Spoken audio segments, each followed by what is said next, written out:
Pastinya ini sebuah tips mau kita dalam situasi hubungan jarak jauh atau misalnya tetap sama-sama di satu rumah, komunikasi itu penting banget untuk dilakukan, komunikasi yang sehat. Apalagi kalau jaraknya jauh, dimana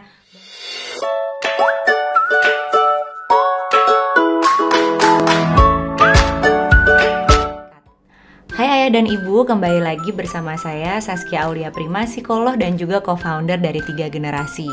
Kali ini aku akan membahas tentang sebuah fenomena ya, atau masalah atau kondisi sebetulnya yang terjadi ketika kita harus berjauhan dengan pasangan kita atau long distance marriage. Apalagi dengan situasi pandemi seperti saat ini, dimana kita semua dihimbau untuk kalau bisa sebisa mungkin benar-benar tetap di rumah aja.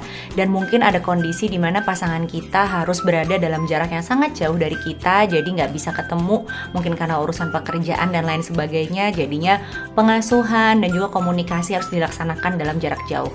Tentunya ini nggak mudah banget ya untuk teman-teman atau sesama orang tua lah yang sedang dalam posisi ini. Oleh sebab itu, kita mau bahas sih nanti ke depannya tentang gimana sih caranya tetap hangat walaupun jarak kita nggak dekat. Oleh sebab itu jangan kemana-mana, stay tune, dan nanti jangan lupa nih, klik dulu tombol subscribe dan juga loncengnya. Jadi kalau misalnya 3 Generasi punya video baru, tetap bisa langsung dikabarin.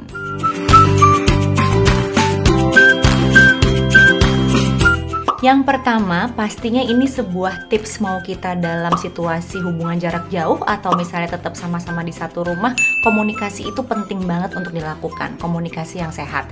Apalagi kalau jaraknya jauh, dimana banyak banget lah ya pastinya situasi yang bisa membuat kita salah paham.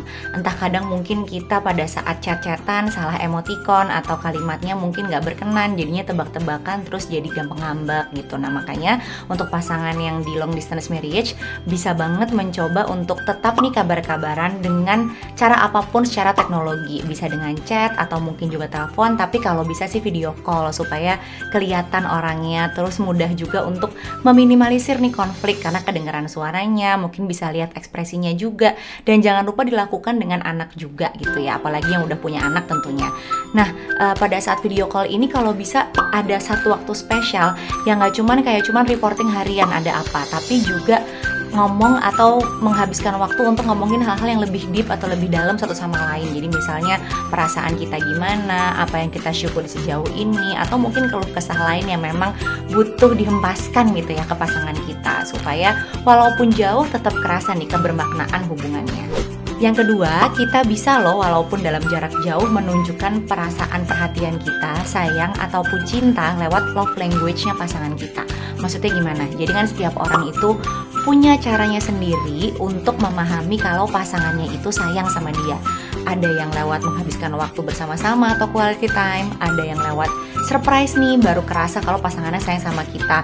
Atau misalnya lewat pujian, mungkin juga sentuhan gitu ya, atau dibantuin kerja. Jadi ada beberapa tipe nih love language dari tiap-tiap orang. Dan biasanya itu tuh baru bisa memenuhi tangki cinta kita kalau love language-nya itu dilaksanakan oleh pasangannya gitu. Nah, tapi kalau misalnya jarak jauh terus gimana gitu? Apa yang kita bisa lakukan supaya bisa memenuhi lah sesuai dengan ekspektasi atau keinginan pasangan kita, paling enggak mendekati untuk dipenuhi tangki cintanya.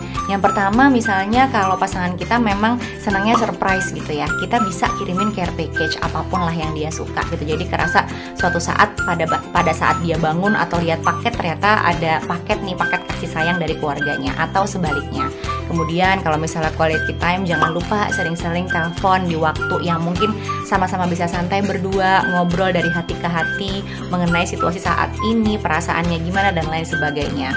Kemudian juga kalau misalnya love language-nya itu yang paling susah memang sebenarnya touch ya. Jadinya agak kurang bisa kita ngapa-ngapain, tapi mungkin kita bisa nih ngirimin boneka atau benda gitu ya. Misalkan selimut yang membuat kalau misalnya kita kangen sama pasangan kita nih, boleh banget loh kita pegang-pegang itu bendanya gitu, sebagai ya sebenarnya nggak bisa mengganti 100%, tapi paling nggak ada sesuatu yang dipegang. Terus kalau misalnya bahasa cintanya adalah pujian atau words of affirmation, jangan lupa kalau chatting, kalau misalnya telepon, dipuji juga pasangannya, bilang sesuatu kayak terima kasih ya walaupun jauh kamu tuh selalu mikirin aku dan lain sebagainya. Tuh udah bikin pasangan kita juga senang. Kalau misalnya memang act of service atau misalnya perlu dibantu, bisa banget yang bisa dibantu dari jarak jauh gitu ya, entah misalnya minta dikirimin sesuatu atau membantu mengurangi pekerjaannya secara digital atau teknologi bisa dipakai buat melakukan hal itu. Jadi sebenarnya walaupun jarak jauh, tetap bahasa cinta pasangan kita nih bisa dipenuhi dengan semaksimal yang kita bisa, dan tentunya menjaga ekspektasi satu sama lain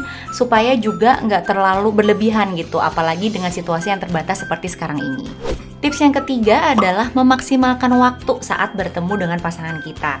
Nanti mungkin ada kalanya kita akan kembali kan. Biasanya sih ada beberapa situasi pasangan LDM itu tahu nih kapan sih bisa kembali ke rumahnya gitu. Atau ya misalnya nggak terlalu tahu kapan nih bisa kembali dengan situasi seperti sekarang. Paling enggak kita tetap ngabarin perkiraannya kapan. Kalaupun mundur nanti juga dikabarin pasangannya. Nah tapi apa yang bisa kita lakukan ketika kita kembali ke keluarga kita, itu harus benar-benar dimaksimalkan gitu ya. Jadi kalau bisa urusan pekerjaan tuh dikurangi, kalau bisa nggak ada sama sekali, dan fokus berinteraksi sama anak dan juga pasangan kita.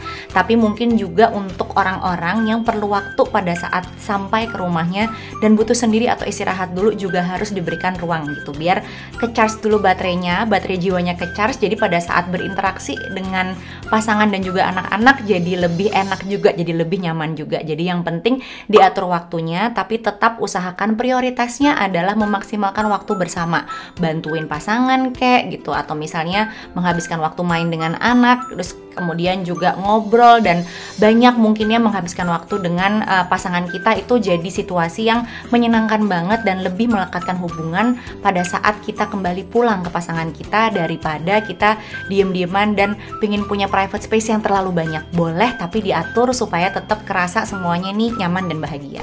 Terakhir, bagi para ibu yang LDM, aku paham banget susahnya ngurus sendiri, gak ada yang langsung bantuin, bahkan untuk berkeluh kesah pun gitu ya, orangnya atau suaminya tuh gak ada gitu ya, jauh lah bukan gak ada, jadi kayaknya beban tuh banyak banget. Oleh sebab itu, jangan lupa dan jangan ragu, jangan sungkan untuk minta bantuan, misalnya perlu bantuan mertua, atau butuh bantuan orang tua, atau mungkin bisa bilang ke suami kalau ada pengasuh tambahan kira-kira gimana.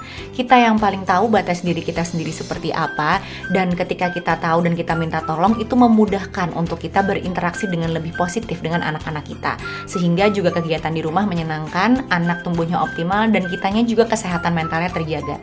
Jadi jangan ragu ya untuk minta bantuan, baik ke orang-orang terdekat atau misalnya ingin ke profesional gitu ya, ngobrol aja gitu, konseling sama psikolog atau psikiater, boleh banget untuk memaintain kesehatan mental kita sebagai ibu, apalagi yang melakukan pernikahan dalam jarak jauh atau LDM.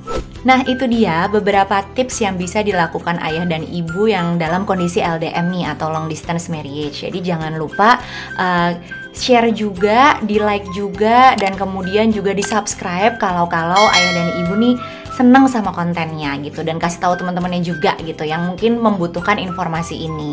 Nah kalau misalnya ada sesuatu yang mau dikomentarin, ditanyakan gitu, atau mungkin mau saran topik apa lagi sih yang bisa dibahas oleh 3 generasi, silahkan banget isi di kolom komentar, dan jangan lupa follow 3 generasi juga di TikTok dan juga di Instagramnya @tigagenerasi. Sampai jumpa minggu depan dengan konten selanjutnya.